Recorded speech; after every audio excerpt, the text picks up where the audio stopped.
Okay, so I'm re-recording this. I made a 48-minute version.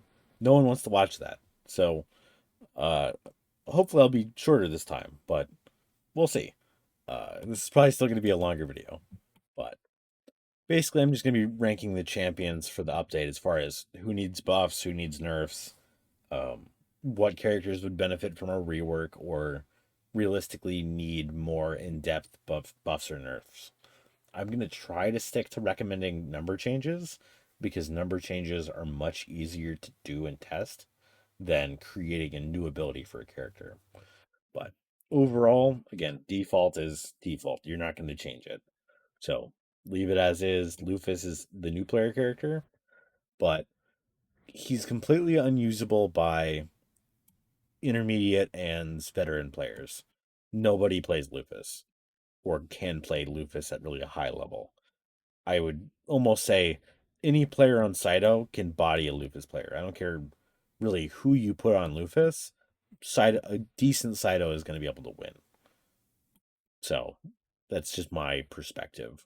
Which I'm sure if I put a 10,000 kill player on Cyto and you put the one of the best players on Lufus, yeah, of course they're going to win, but that's because they're good, not because of the character. Like I saw a 49,000 kill player yesterday. That player is going to win. Doesn't matter what they're on. They're just good. So there are some exceptions as far as that goes, but the main issue with Lufus is he isn't a character you have any skill expression on. If you're a good player, you can't show you're a good player on him. So his one, I think, is fine. His one is a good ability. There's counterplay. Everyone knows how it functions, and there's a whole game around playing around it. So I think his one is perfect. His two is terrible. His two is not a good escape and not really a usable ability. Getting Being high up in the game does not help you. So I would recommend that they change his jump more to Saito's jump. So make it shoot him up more like Saito. You shouldn't have to hold space or do any of the dumb stuff. It, just remove the floating stuff. If it's a copy paste of Saito's jump, he would immediately be better. So change the jump. The wall, I would say buffing the HP on the wall would be too overpowered. So I would recommend that the wall have the movement speed reduction completely cut or you have it. So I think you're reduced by maybe 40 or 60% walk speed when your wall is up. Reduce that to maybe 20% or 30% and test it, or reduce it to maybe 5 or 10% and test it. You could also just cut it entirely and see if he's more fun. So that's all I would change for him. The one's good. The four is fine. The four is a cool move. It's not necessarily that good, but if you buff it, it's going to mess up all the timings again. So, and then people just have to relearn it and it'll be fine again. So, the four I wouldn't change. Changing the timings just irritates people. It doesn't really help. And then Fox Arrow is Fox Arrow is in desperate need of changes. There's a ton of things you can do to him, but essentially, Clone Pass is a terribly designed ability. The clones pass back to you, which doesn't work. The clones should always pass to an enemy, and it would be a massive buff if you only needed to put down one clone and optionally the second clone to pass to. So the way the ability works now is you place down both clones, then you click the button, and it passes to the clones. Then it passes from one clone to the next, and then back to you almost always. The way you want to change it is you place down one or two clones, and then whoever you're looking at when you're passing it, it passes to that person. Or have the clone randomly pass to an enemy and never you. That's the only way I would change it as far as the clones go. If you're determined to keep the ability, do it that way. If you want to just add a different ability in, that would probably be better. But that's the only way I can think of salvaging the clone pass. The log is a terrible ability. It would also be better if you subbed it out for something else. But if you want to keep it and you're determined to keep it, then you would add a block into it. So if the ball hits you while the log is coming up, it would deflect. Or if it hit the log while the log is rising out of the ground, it would deflect. So make the whole log and your character a hitbox for the block, and then make it last maybe half a second or however long it takes for the log to raise out of the ground. So that's how I would change him. The armor, I don't think you need to change if you're going to do all that to him. But if you're not going to do a bunch of these changes, then add maybe 1 HP to the armor and test it. That's probably too overpowered. So maybe try 2 HP and 10-second duration, or try, instead of a 20-second duration with 1 HP, give him a 15-second duration and then give him a speed boost or something built into Fox Armor. It might work. So that's one option. And then another thing you can do is you could increase the duration or the strength of the one. So the one lasts 7 or 8 seconds or 10 seconds instead of, I think, 5 it is. Or you increase the speed and the jump height slightly. And then maybe you could lower the dash cooldown during during that period of time. So that's all my suggested stuff for Fox Arrow. Really, any combination would work. If you did everything, he would be disgustingly overpowered. You can't give him 2 HP Fox armor with speed and 20-second duration, buff his log, buff his clone pass, and buff his speed. He would be disgustingly overpowered. But those are all the little changes I can think of that would massively improve his kit. And then you can do whatever version of them. As far as his abilities go, I would keep Boxer armor for theme because that's what makes Fox Arrow look cool. His log is stupid. You could change the log happily. The clone pass makes him look cool, but the clone pass needs to actually be a good block. That needs to be his main block if you're going to keep it. Um, the three basically needs to be his escape, and then the one is kind of his scuffed dash, where you're taking away the auto blocking that other characters get on the dash in favor of speed. So it would buff. It would be the best dash for really good players. Would be the goal of Fox Hero. He would be the agile character for very good aggressive players that play range, like playing like sweet spot range of baiting outs, blocks and stuff. So that's all for Fox Hero. He's the longest by far. Jiro, I would say you rework. The bomb toss should be placed at your feet, and then whatever your direction you're moving in, you should be blasted in that direction. So instead of the way it works now, where you shoot it in front of you at your feet, you should have it land at your feet. So like thrown directly down and then at the ground, and then have it maybe a 0.1 second or half a second or whatever it blows up. So you place it. If you walk forward at all after placing it, you're launched forward. If you place it, and let's say you're walking backward on your screen, so you're facing your camera, and you place it, then it'll launch you at your camera. So it'll launch you backward. If you place the bomb down and you stand still, it'll launch you directly up. And then it would be much easier to control it if they changed it that way. The problem now is almost no one uses the bomb toss mid combat because it doesn't work as an escape. It's not strong enough with the launch. And having to shoot it behind you is kind of weird. You have to turn your camera 180 degrees of the direction you want to go, which is very unnatural. It makes it completely unusable for mobile players too. So I would fix bomb toss to make it better and more fun and have more control over it. That's the only buff I would recommend for him. His dodge is perfectly fine. It has counterplay. It's good. Leave it as is. Bungee is completely fine. It has counterplay. If you buff it, it's going to be stupidly overpowered. If you nerf it, it's already bad or can be punished very easily. So it's kind of on the edge of, if you're good, it's good. If you're bad, it's terrible. So I wouldn't touch it. It's fine where it is. The bonk is the main issue with this kit. If you bonk someone directly when it's above them and it's like right on them, and you have very low ping, like 30 or 20, you can instant hit people super easily and they can't do anything. So I would highly recommend that they increase the windup so there's a little bit more time to react to it and there's a little bit more counterplay. So increase the windup maybe and increase the strength of the bonk or something like that would be amazing. Now, if they don't do that, fine. But The bonk is the irritating ability to deal with that everyone hates Jiro for. So I would change that one ability and then fix bomb toss. That's it. Okay, and then Senshu is one of the other characters that there's a lot that goes into it. He's really bad because he only has one block. The juggling block, the juggle gets disabled in face off, so he's the only character with one block and no escape. His teleports are too slow and short range to do anything for you. So the way they fix him is either they now there's a bunch of changes you can do to him, but the way you would buff the one, if you're going to go do that, is you would increase the range by 10 to 30% per charge, or you mess around with the charge amounts and range and cooldowns and just make it better, give him more mobility. Doesn't really matter how you do it.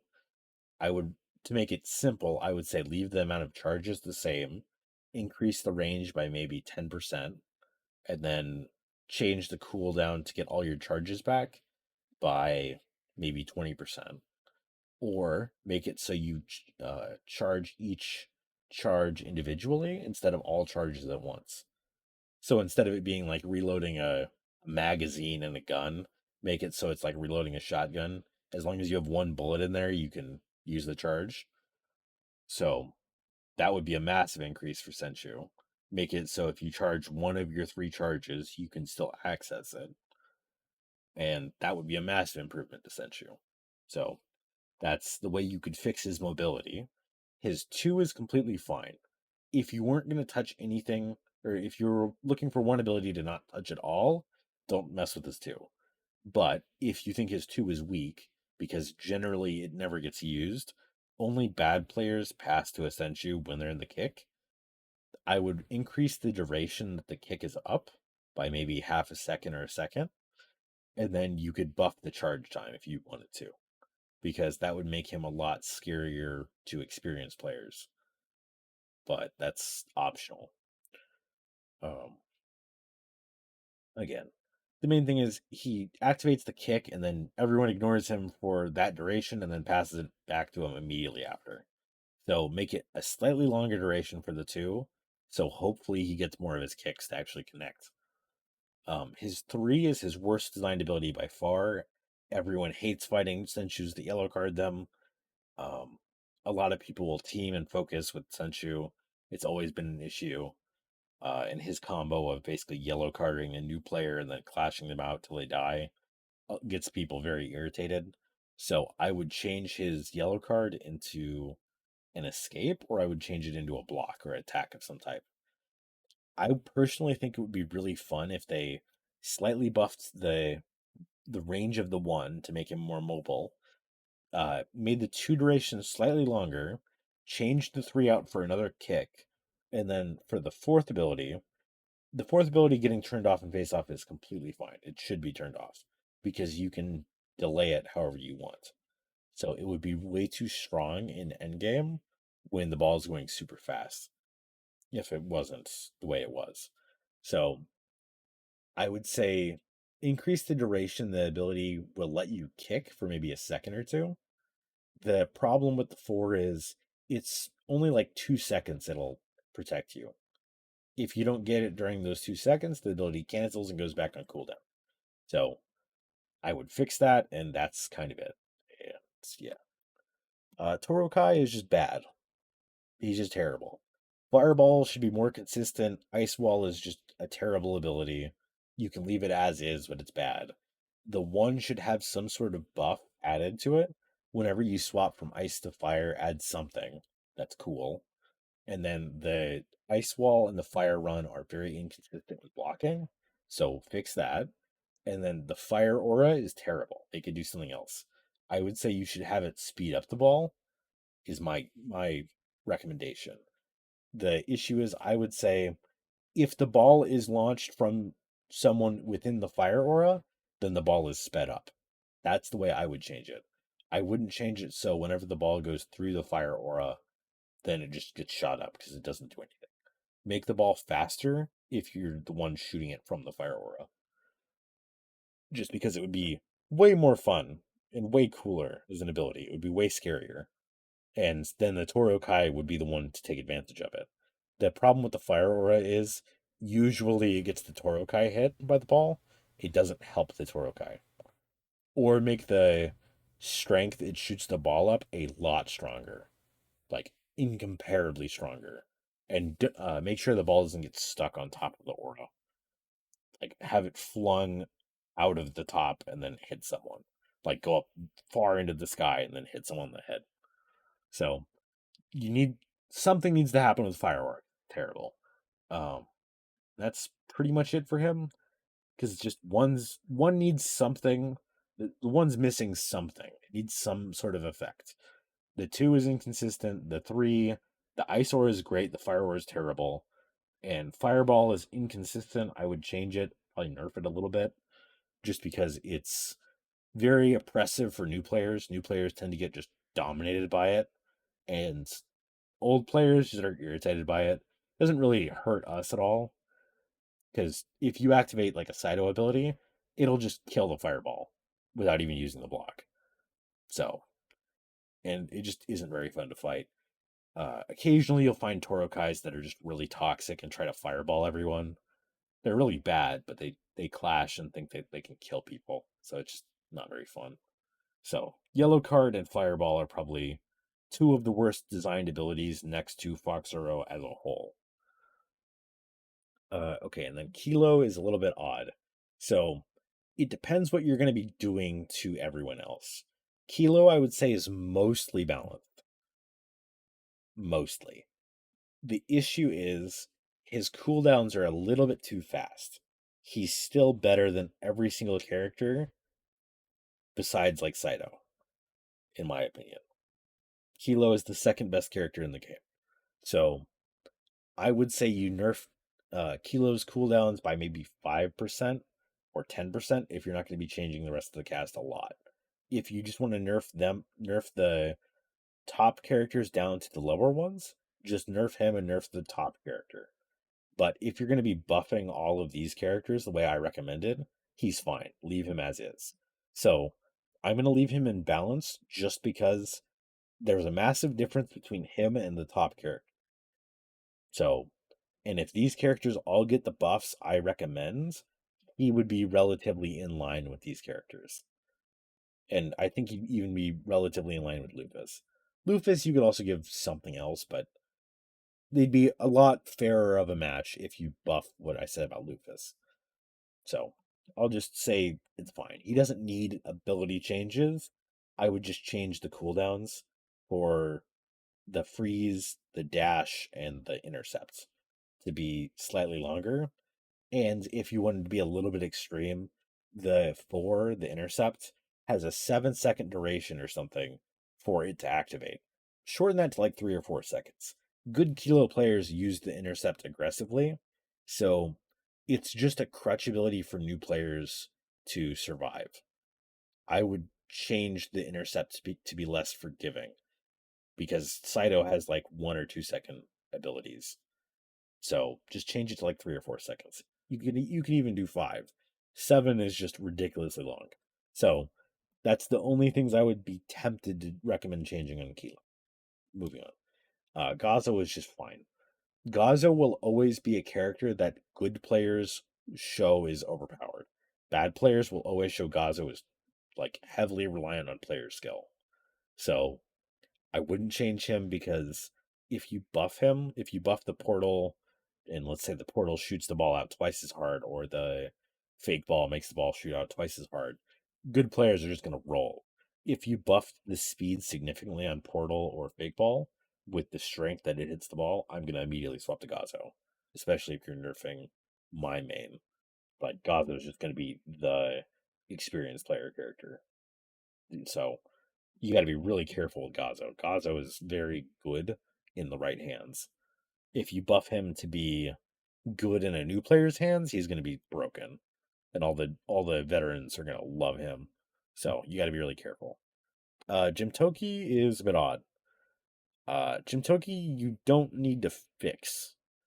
The problem with Jimtoki is the economy needs to be fixed. The only thing that you need to change with Jimtoki is There's a bug where his gems will spawn in terrain. That still needs to be fixed. But the issue with Gem Toki is you need to fix the economy. So everything he should be able, every single weapon in the game, he should be able to farm out by playing for a week or two. You should be able to get a divine by playing for a week. A divine shadow shouldn't take you months of Gem Toki grinding. I think it's like 500 hours of Gem Toki grinding to get a divine or something ridiculous like that. No one's going to do that. Make it so a divine takes maybe 10 hours or something like, or 5 hours. I mean, the lower the better. I'll make a video dedicated to the economy, but Jim Toki isn't reliant on balancing. He's reliant on economy. Jim Toki will be good if people are getting what items they want. You don't need to buff him. You don't need to buff his rate or anything. The economy needs to have lower prices on items, and items need to be more accessible. And that will make Gem Toki stronger, like more played. And you don't have to fix that very hard. If the economy is fixed the way it needs to be, Gem Toki will immediately be bought by probably thousands of players because he hasn't been worth it for 5 months. Ever since AFK Aura has been out, it hasn't been worth it to buy him. As soon as they fix the economy, he's great again. And then Saito is the character that needs nerfs. I main Saito. Do I want Saito nerfed? No, not really, because I can abuse the hell out of him and win every single round almost. So I'm not saying this as a I want the nerf, but everyone that's a good player knows Saito is disgustingly overpowered and just rolls every single other character. There's no chance anyone else has. None of these characters can ever win. Luffy can never win. Gazo only wins if the Gazo player is much better.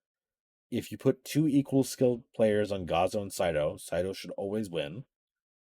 If you lose to a Gazo, they're better than you. It's just the facts. Kilo Kilo's a bit odd because his invis gets turned off in face off, so in face off specifically, Saito is stronger and probably should always be stronger because of that. I'm not saying that should change, but Saito should always have the most blocks of any character, but there should be more ability to punish him. So it doesn't really matter how you do it. Let's say you could reduce the duration for the blocks to protect him even more, which would make him more skill based. The issue is that just makes overpowered Saitos where they are still. Like really, really good Saitos are still going to be just disgustingly broken. So that doesn't really fix the problem. I would recommend tweaking Saito's cooldowns by 5 to 30%, which the reason you want a large cooldown nerf for him is he has the most blocks and escapes that he can chain together at a time in face off. And no one else should pass him in that. I'm not saying that. But he should be the character that has the most blocks and escapes he can chain at once, but he shouldn't have the highest uptime on blocks overall. It would be smart for Kilo to be able to block a similar amount of times during face off as Saito. The thing is, Saito should have his abilities recharge slower because he has more of them. So you just tweak it to where his cooldowns are longer. Not too much else. You don't need to rework him. His abilities play great. They're fun. Nothing's really that overpowered. There's counterplay to walls. There's counterplay to the jump. There's counterplay to uppercut. Um, the slide. I mean, everyone understands how to fight the slide by now. So I wouldn't rework his abilities, but you would mess with the block duration or well, probably just the cooldowns. You can leave the block durations the same, but just mess with the cooldowns and then test it to see how much farther you need to go with it. And then Koju. So Koju overall, I would say is balanced, but he could use a slight buff. If you're reworking all of these characters to be really strong, buff his one to keep the block up slightly longer. That's all I would do to him. His gun is fine. His chain is fine. His wall is fine. The only thing I'd say you change to Koju is maybe you could mess with his cooldowns being slightly shorter. And when I say slightly, I mean like 5% shorter. I would say Koju's mostly fine. the reason people don't play Koju is because of the Saito Kilo meta. It isn't because Koju's terrible. It's because the game has way too many blocks, so Koju can't really find an opportunity to punish someone. And then Kameki, I would say, is pretty much fine. Kameki, I would not mess with too much. If you're buffing all of these characters up a ton, then I would say you consider changing Key Blast. So if the Key Blast duration where it protects you runs out and you're currently holding the ball will just be let go. Make it so the ball can never be let go mid animation. So you always get the full Key Blast. Um, and then fast travel is very ping reliant. I would say if you can make fast travel slightly less scary by someone that has 30 ping or under, and then make fast travel better for people that have over 100 ping or over 70 ping, that would make Kameki more consistent to fight. If you fight a Kameki with 30 ping, he's a god. If you fight a Kameki with over 100 ping, he's just going to die most of the time, unless they're really, really good. So that's how I change everyone. So if you have any suggestions about different changes, let me know. I mean, it's good for the community to talk this kind of stuff out if sub is actually coming back to the game to update it. So put your comments down. Maybe the devs will see it. I have no idea. But yeah, have a good one.